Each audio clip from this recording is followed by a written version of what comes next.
শুনবো না, এদিকে আসেন, আপনাকে জরিমানা দিব। আসেন, আপনাদের সাথে আসলে আমি অসহায় এখন। আপনি কিসের অসহায়? আমি অসহায়।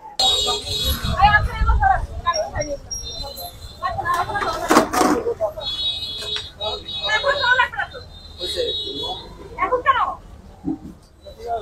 এদি হতে হবে তো হান্না আর নিচে বাইরে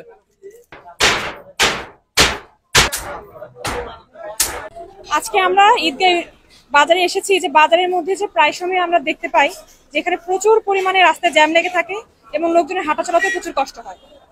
তো আজকে আমরা এসে দেখতে পেলাম যে বাজারের মধ্যে বিভিন্ন ফুটপাত দখল করে দোকানদারেরা হচ্ছে কি তাদের মালামালগুলো বাইরে রেখে দিয়েছে। এ কারণে আমরা বেশ কয়েকটি প্রতিষ্ঠানকে একটা নির্দিষ্ট পরিমাণ অঙ্কের জরিমানা করেছি।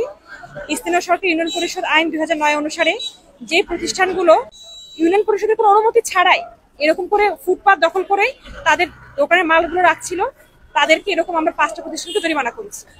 এছাড়াও আমরা যাতে করে এই জিনিসটা অব্যাহত থাকে, গতকালকেও মাইকিং করা হয়েছে যাতে করে লোকজন ফুটপাতটাকে বেদখল করে রাখে এবং আমরা ভবিষ্যতে এই ধরনের কার্যক্রম চলমান রাখবো। আপনি এদিকে আসেন,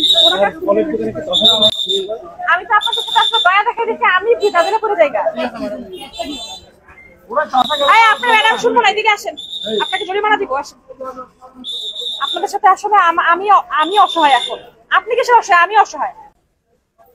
আপনারা মাশাআল্লাহ আমাদেরকে এমন ফ্যাশনে ফেলেন, এমন চেহারা বানান যে আপনারা অসহায় বুঝা তখন একটু ছাড় দেই মাথার উপর উঠে যায়। এটা ঠিক না। মানুষের ভালো মানুষ সুযোগ দিতে হয় না, তাহলে কিন্তু ভালো মানুষের খারাপ হয়ে যায়। এটা সত্য কথা। আপনাকে 5,000 টাকা জরিমানা দিবে। এখানে দাঁড়ান, আপনি হাত দেওয়া লাগবে না, আপনি হেলতে রাখেন।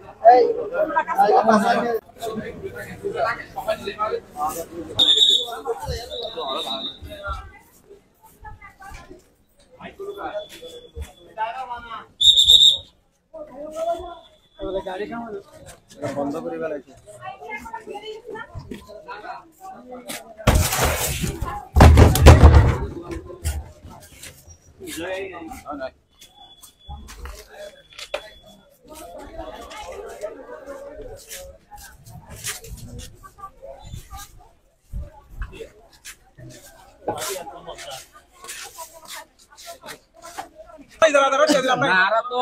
সহকারী ফরমান দিয়ে দিতে না আছে রাস্তার ইজারাদার হয়তো ঠিক আছে পারিবান আমরা তারা ইজারাদার লই হনর জ্ঞান করি